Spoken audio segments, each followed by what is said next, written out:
বউ কত কাজ করে, আমি কিছু করতেই পারি না।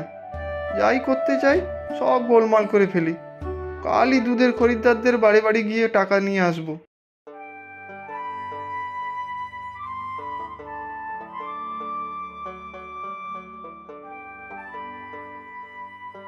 আর যে পারি না। উফ, একটু জিরিয়ে নেই এখানে। বাবা গো, কোমরে যে বড় ব্যথা। তুমি কে গো বুড়িমা? এই গ্রামে তো দেখিনি কখনো।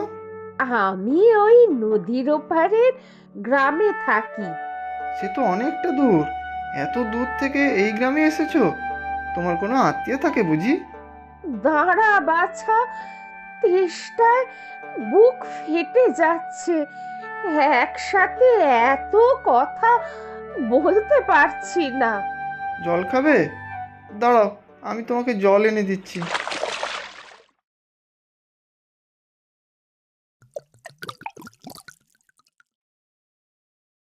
আহ, বড় শান্তি হলো, প্রাণ জুড়ালো। তুই কে রে বাছা? বড় ভালো তুই। আমি কানাই গো বুড়িমা, এই গ্রামেই থাকি। তুমি কি এই গ্রামে কারো কাছে এসেছো? না রে বাছা, তিনকুলে আমার কেউ নেই, একাই থাকি।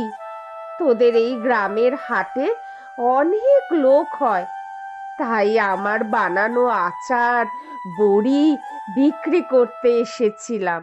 একা একাই এসেছিলে হাটে? হ্যাঁ বাছা, এই আবার এতটা পথ একাই ফিরবো। বিক্রিও বেশ ভালোই হয়েছে। তা তুই এখানে একা বসে কেন? বউ আমাকে বাড়ি থেকে বার করে দিয়েছে। সে কি রে, তোর বউ বুঝি খুব দজ্জাল? না গো বুড়িমা, বউ আমার একটু রাগী বটে, কিন্তু মনটা খুব ভালো। দোষ যা সব তো আমিই করি।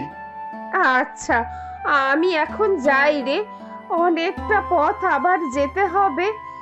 জল খাইয়ে বড় উপকার করলি, আবার কাল আসতে হবে। চলো বুড়িমা, তোমাকে পৌঁছে দিয়ে আসি। তা বাপু, গেলে তো উপকারই হয়।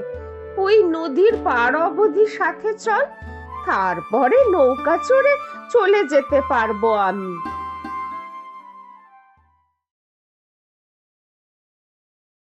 তোমার সাথে আলাপ হয়ে ভালো লাগলো।